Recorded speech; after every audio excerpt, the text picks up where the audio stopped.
Welcome back to another episode of What the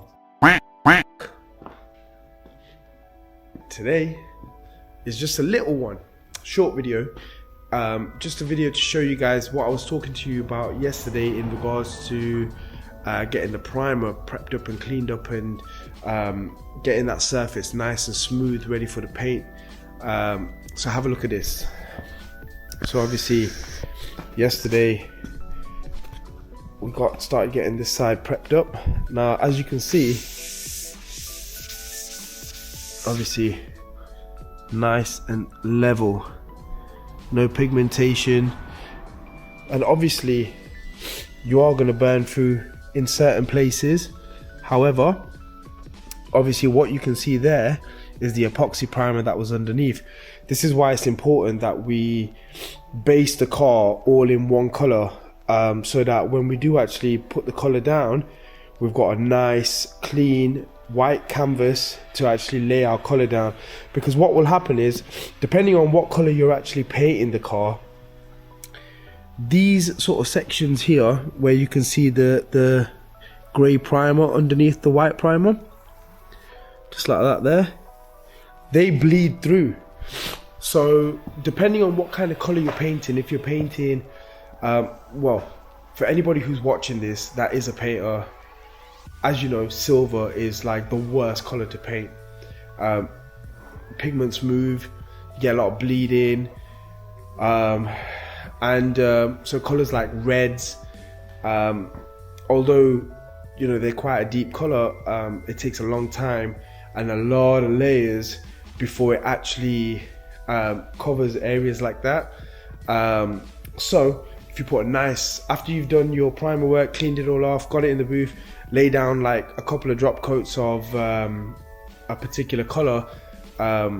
If you wanted it to be more vibrant, you would use a white base. If you wanted it to be a slightly darker shade, you would use like a black base. So with this, we want the color that we're doing the car to be quite vibrant, which is why we're going to use a white base.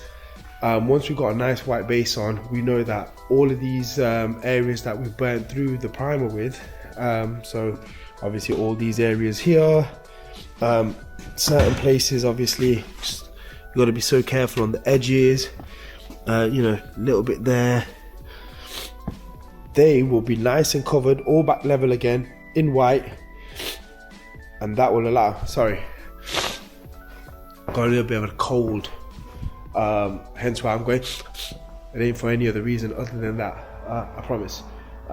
So yeah, so we got guide coat and guide coated the roof.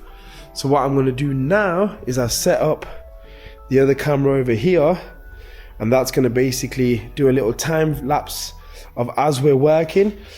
Obviously we got 500 disc there, interface on there, so again as you're going around, it can allow you to work with the shape of the panel, as opposed to using the DA without an interface and having obviously a solid pad, and then the minute you hit a curve like that, you're just going to burn through it. So yeah, enjoy the time lapse and I'll be right back.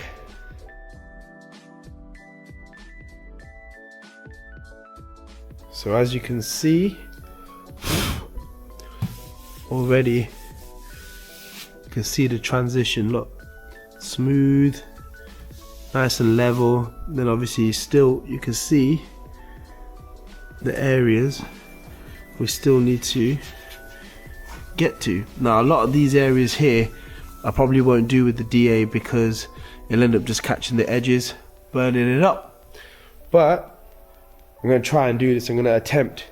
I'm going to DA with one hand, show you guys a little bit of how it works.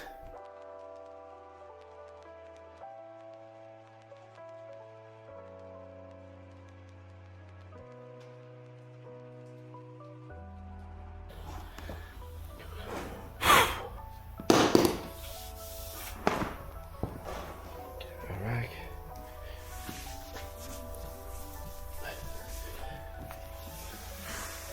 You can see obviously, not only can you see it, but you can feel. So listen to this. You hear the roughness there? Now, listen to this. So much smoother. Hear that difference? There you go. So, I'm going to get this finished off. That was a little example for you guys. Once I've got all this done, I might come back. I might not. If I do, see you guys on the flip. If I don't, catch you on the next one. Peace.